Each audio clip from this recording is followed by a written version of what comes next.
Hello, everybody. Sorry about that. We had a lot of glitches, and that happens. Um, we're talking today about how do you choose a coach. There's been an explosion of number of coaches, which I think is really great for physicians, especially physician burnout. And we're here to talk to an expert about how do you choose that right coach? What are the different kind of coaches out there? I myself was trained initially with Bob Proctor under the Proctor Gallagher Institute, and I changed my world. And now being going through ICF training, it's a completely different experience. My name is Dr. Elsie Cull. I'm the CMO of American Endovascular and Amputation Prevention, and I'm also the CEO and founder of Lead Physician Leadership Training Program for physicians. And stay to the end, because I'm going to tell you a little bit about how you can join us. But I would like to bring in Sharon, Dr. Sharon Hull right now. Hi, Sharon. Hi, Elsie. It's good to see you A this little morning. glitch there, but that's okay. We got it. Yep. Sharon, I want to introduce you. She's been a professional executive and coach for over 10 years, and that's unusual for a physician these days. She's certified through the International Coaching Federation as a professional certified coach. And she's worked anywhere from private practice to a large academic institution, leading and directing their executive coaching. So she has a lot of experience with it. And now she's also the founder of Metta Solutions coaching and consulting business. Tell us, Sharon, I know you've also been in medicine for over 30 years as a family practitioner and in preventive medicine. Tell us about coaching. Tell us about how do we choose a coach and what does it mean to be certified? So at the end of the day, the best coach for you is the one who has the kind of credentials that you want and who is a really good fit for you. The credentialing that's available around the world is really from one of three organizations. The most well-known is the International Coaching Federation, where I hold my training certification and where you're pursuing yours. The Board Certified Coach Organization and the European Mentoring and Coaching Council are the other two that I'm aware of. Okay. And tell us what is it like? Why should someone go for somebody who's certified? And is there a benefit? What are the things that make them different? What are the I think standards?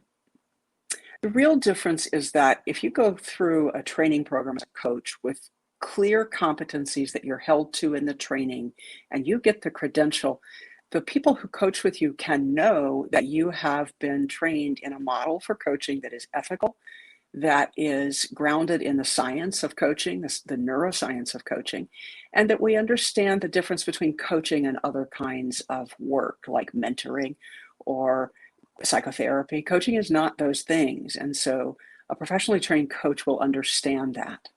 Okay. When I spoke to you for the first time, I could tell immediately you were ICF certified. So let's talk about that. Let's talk about an example of how you coach somebody and what kind of results they get as a result. Well, so the coaching that I do covers usually two or three different areas. I may coach somebody who's a new leader in a new role, trying to build skills for that level of leadership. I may also coach somebody who's in a career transition or who's thinking about one. The core part of my training is that the client's the one who sets the agenda. I don't tell them what they need to work on. It's my job to manage the process of helping them make progress on their agenda, but they get to decide what the topic is. Right. Yes. So let's dive a little bit deeper into that. Mhm. So can Okay, you give us an example of how would you, the path forward in the conversation you mhm. have over an hour of how you would, Sure. if I'm coming to you and I said, I have so much on my plate, Dr. Hall, I don't know how to deal with this overwhelm. These are the things that I really want to do, but these are all the things that I keep getting all these emails and blah, blah, blah. Like, how would you even approach that if I were your client? So Not to that's a put you really on the good spot. question. No, it's okay. So what I would say is help me understand a little more about what is actually going on. What are you noticing and what are your biggest challenges right now? And I would give you some time to talk through that, but we wouldn't spend the whole session just talking about what the problems are. I would give you some time to do that, and then I would begin to say, what would it look like if we could make it 10% better or 20% better? And then what would that take? And we talk through, this is kind of a visioning process for a solution. And that's the thing about coaching, it's solution oriented. But the solution doesn't come from me, the coach, it comes from inside the person. What I'm Right. doing is asking questions to open up the window on the landscape, if you will, of what's possible. And so as we talk through in the session what it might look like if things were better, then I begin to move the conversation toward what action step could you take in the next day, week, or month that would move you toward that 10 or 20% better.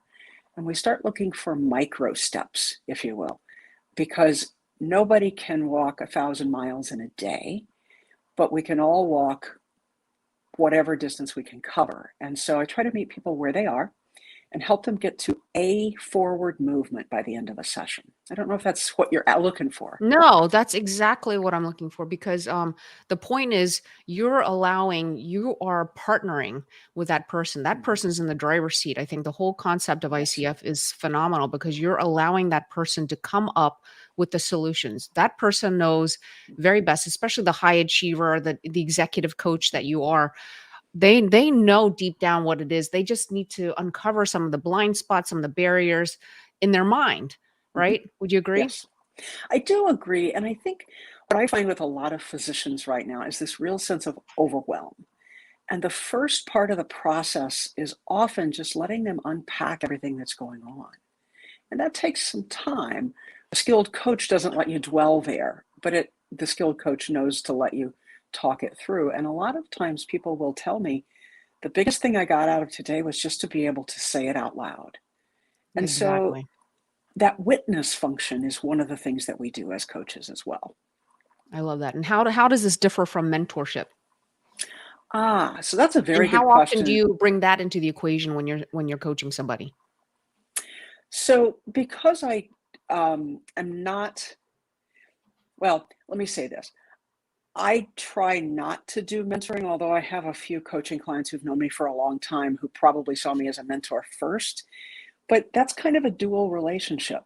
With coaching, I don't have a stake in what they choose to do in their career. A mentor is often a subject matter expert in our same field, has connections, and has some knowledge about kind of what we should do next to succeed.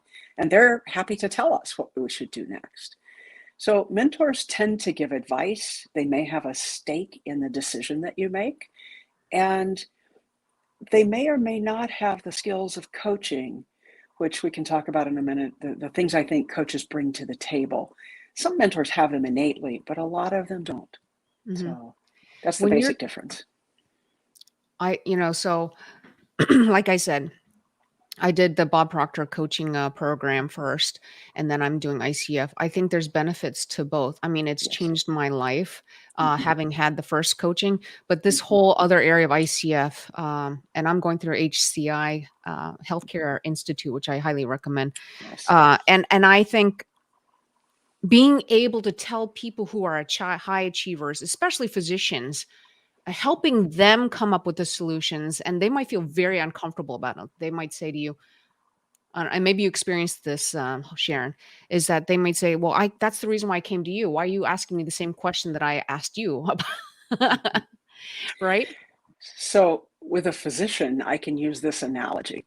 I'm a family physician by my original medical training. I do a lot of work or have done a lot of work with chronic disease. I can tell a diabetic patient all day long exactly what to eat and when to take their medicines, but until they're ready and able to do that, they're not going to make progress. In some ways, the kinds of issues that people bring to the coaching table are like chronic illnesses. The solution has to come from inside them. I may have all the knowledge in the world about what I think they should do next, but until they're ready or able to do it, it doesn't help. And by letting them drive, they're empowered to believe that they actually can change. And that, as we all know from behavior change models, is really core. If you don't believe you can change, it's really hard to stay motivated to do it. So I bring that analogy, and most physicians understand that. Yep. I hope that's I helpful to you. yep. So it's as if they came up with the idea, not you. You're Mhm. not telling me what to do. I came up with it, and I'm more motivated now to go forward and take action.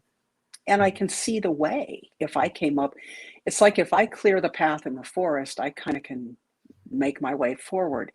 Somebody else clears the path and they don't put road signs on the path.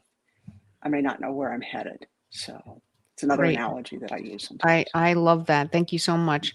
So, tell me about how this can also shift an organization. You worked with a large academic organization. How did Mhm, your experience as an executive director, coach, mhm. how are you able to make shifts in an organization as a whole? So I think a couple of things I would say were successful. And I was, for 4.5 years, built and directed a program for a large academic medical school faculty, both clinicians and scientists and other healthcare professionals and staff.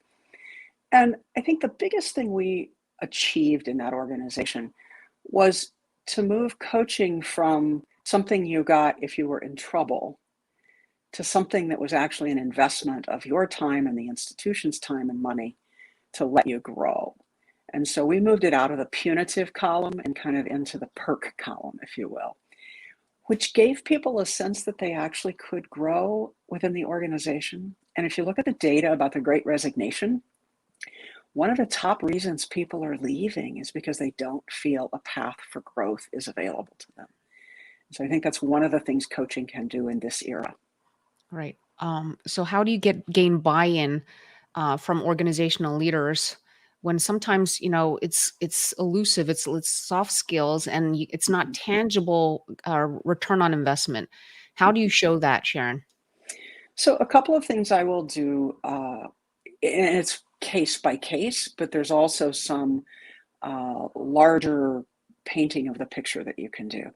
Case by case, I ask the client, and if I'm meeting with them and their supervisor, I'll ask the supervisor, what do you both expect out of this? What are your goals? Do those line up? Can I actually help with that? Can coaching actually help with that? And we sort of set the expectations up front for what everybody will see at the back end, and we test how we're doing against that in the coaching sessions with the client all the way along. For the organization, what happened was that over time, the leadership began to see their young talent really growing into leadership roles. They saw people stay who might not otherwise have stayed. And it took time, but they could begin to see the case by case successes. And by the time I left, word of mouth was high and we were so busy we couldn't keep up with it. So, It's fantastic. yeah, Excellent. Thank you so much, Sharon. How can somebody reach out to yeah. you and learn from you and maybe even get coached by you? Thank you for the chance to say something about that. My website is www.mettasolutions.com. That's Metta with two T's, METTA, solutions.com.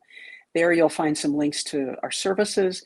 You will find a link by the end of tomorrow to a handout that I've created about how to choose a coach. It's just a one pager. It's things to do in terms of homework for yourself, and then a set of questions you can ask when you interview coaches. So I'd be happy to have people reach out. Thank you. I think that's a fantastic idea. The more prep work you do before you get on the phone call to have that Mhm, discovery call with a coach, the more mhm. prepared you're going to be able to be to choose the right coach for you because there's so many different kinds of coaches out there. I Also, I think think that's your true. LinkedIn profile Yes, is that with 2 T's though or 1 T? it is with two T's. It's Okay. METTA if you're searching Okay. for it. So, if you're searching for it, let me show you to you again. There The you go. beauty of Perfect. social Thank you. media, Meta Solutions Yes. Yeah, I LLC. don't want to compete with Facebook's metaverse. Oh, no, you don't Different spelling. and then you're on Twitter also, you told me, at Yes, I Meta am. Solutions. Okay, thank you Yes. so much. Thank you everybody for Thank you. listening. Sorry about the little glitch and, the delay in getting this together, but please reach out. Please know that we are having a physician leadership program that's starting January 10, and, if you reach out to me before the end of December, I will give you a 20% coupon that's gonna stop at December 1st, and reach out to me if you're interested in talking about a leadership, topic that we haven't covered yet, and I would love to hear from you at info@drlcco.com. We have so many doctors out there helping other physicians. I love that. I've noticed people on my Facebook group who are coming out of the weeds and saying, I'm a coach in this, I'm a coach in that. That's how we're going to be able to help physicians. Let's bring them up by teaching them leadership skills and skills on setting boundaries, financial strength, all the above. Sharon, do you have any last words for us? Just to say thank you for the chance to be part of the conversation today. And I look forward to hearing from anybody out there who wants to follow up. And Sharon, I look forward to working with you because I think you'd be a great asset to our I'm company. always looking for great partnerships, and happy to talk to you further. Thank you. Okay. Thank you, everybody. Have a Take great, care. have a great day. Yeah. Happy Thanksgiving, everyone.